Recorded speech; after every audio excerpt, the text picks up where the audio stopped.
All right, welcome back, everybody, to the Gazette Radio Hour on your hometown station, KHTS 1220. Your hometown station. You were listening to Santana. It's being sung by Mr. Greg Walker, who's in the studio with us of the World Classic Rockers. Mr. Walker, how are you? I am fine, thank you. Absolutely. Am I going to be able to do this interview with a straight face? It's going to be hard. You're good. Come on, Doug. You can do it. You can do it, Doug. So, Greg, tell us a little about your background. Who were you with before Santana? Before Santana, I was with a group called The Rocks of Ages, which was a Temptation type group I had in high school. But then I left there and went to a group called Taste of Honey. Taste of Honey, get down, it was boogie, the disco stuff, boogie, woogie, woogie. Get down, boogie. We're not doing that song. Yeah.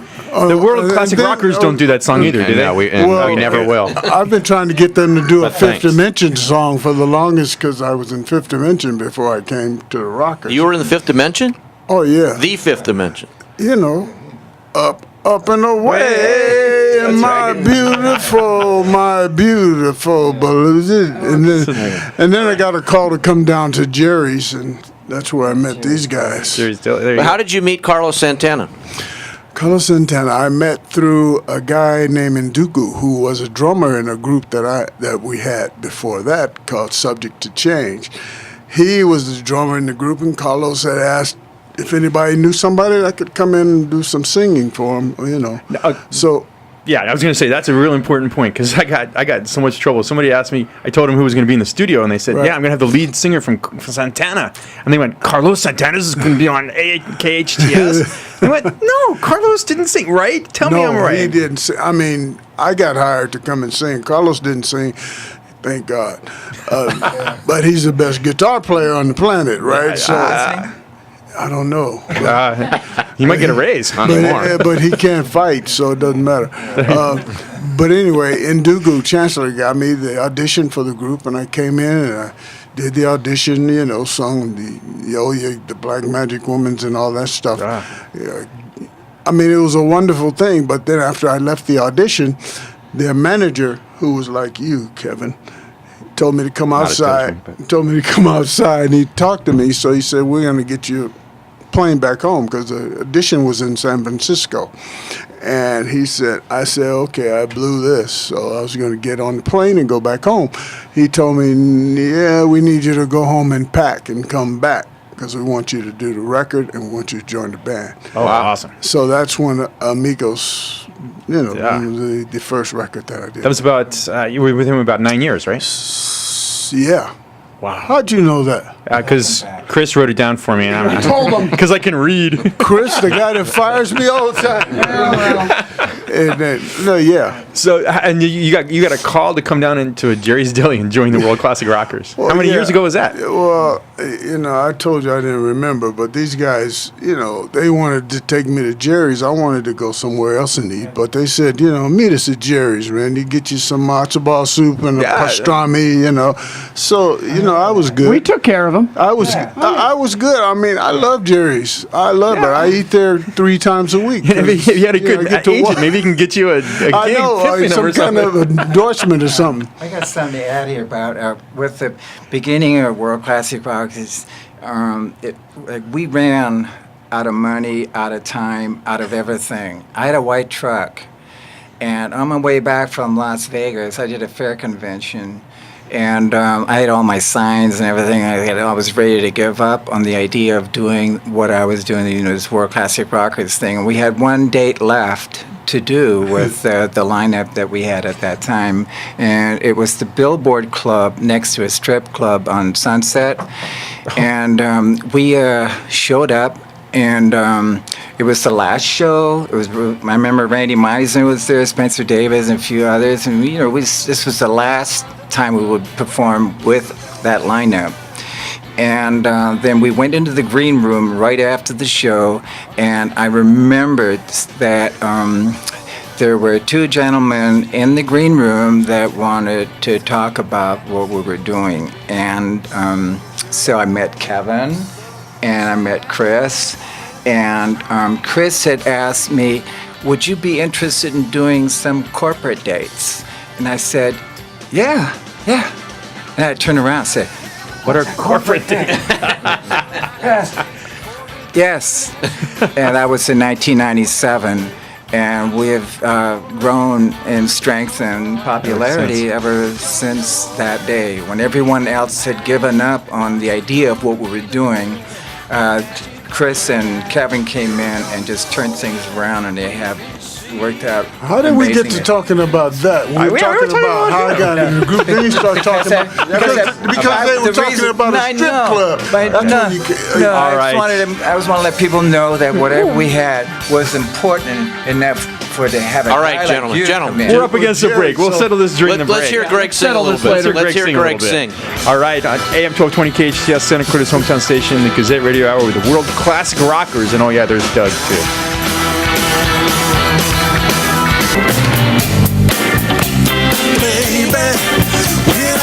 All right, everybody, we're back on the Gazette Radio Hour in Santa Clarita's hometown station, AM 1220 KHTS. You were just listening to Mr. Greg Walker, the world classic rocker, singing a Santana song.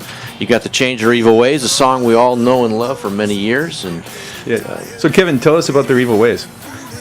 Well, I just wanted to kind of pick up where Nick left off on that story of where we first met, and through the years, through the 17 years, this band has come so far, and they've always been great, but they keep getting better and keep getting better. Behind the scenes, things haven't changed so much. So while we met on Sunset Strip about 10 years later, going on Sunset Strip to the House of Blues, Greg and Nick were driving up Sunset Strip to a show with all their gear and their luggage in the back of Nick's truck, and then people started honking and flashing at them. And Nick, you want to shed a little light on what happened after that? Well, we're trying to get to the House of Blues, and we're going through Beverly Hills, and for some reason, I can't remember why, we forgot to put up the tailgate, and our luggage went flying all over Sunset Boulevard near the Beverly Hills Hotel. So that's why people honking us, tell us, hey, there's a suitcase back there, and there's some other cases and this and that, whatever. I didn't understand what the hell they were talking about. So I look back in the rearview mirror and look back, the tailgate is down, there's no luggage, there's nothing. So we did a U-turn over the divider. The truck could do it because it's a big truck, had big tires. And we turned around, did a U-turn on just by the Beverly Hills Hotel in one of those big side streets in an intersection there. And there's a lady hovered over our suitcases. She'd gathered them all up, and she had a stick, a walking stick, a cane. And we drive up in the truck, and we were going to get our luggage. She says, "This is not yours. These are not your bags. So go away." I said, "Wait a minute, no, these are our bags. They have our names on them." I said, "Greg, let's have a meeting, like She like the was last." a brave lady. I mean, Yeah, I'm 6'4". We have a little huddle back there, Black like a. man, 6'4", and this little lady comes up and she said, "Those aren't your bags." Yeah, so we had to kind of outsmart her, and we did a little like a Los Angeles way back Rams huddle, and we said, "Okay, now when you talk to the lady." Okay, I'm going to talk to the lady and get her attention while you grab the luggage and stick them in the truck, okay? And so I took the lady, I said, "Look over there." And she looked over where I was pointing and Greg grabbed the luggage, and we were off to the House of Blues. It was so stupid because we were doing like 75 miles an hour on Sunset Boulevard. To get away from a small We little did lady with a stick. close the thing after That- that. It's a good thing there wasn't any cops around. Yeah, you learn your lesson. About that. So, Greg, I got a question for you. Santana, when did you learn to speak Spanish? ¿Cómo? I have something to tell to you. Okay?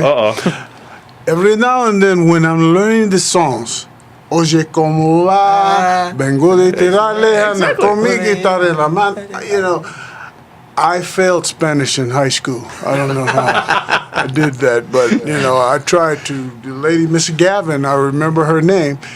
I tried really hard, and she was helping me. But only thing I got out of it was como ¿Cómo? Va. como. Yeah. So does that explain why the Spanish-speaking audience looks at us a little weird? during No, that no, song? no, no. What don't are you understand. saying? No, I talk Spanish. I talk a lot of, I talk like this. But I tell the people where I'm from, Panama, when I talk like this, Tony Cheech and Montana. because then Chong. they can understand what I'm saying. Cheech and Chong. Yeah, well, chicken chong, man.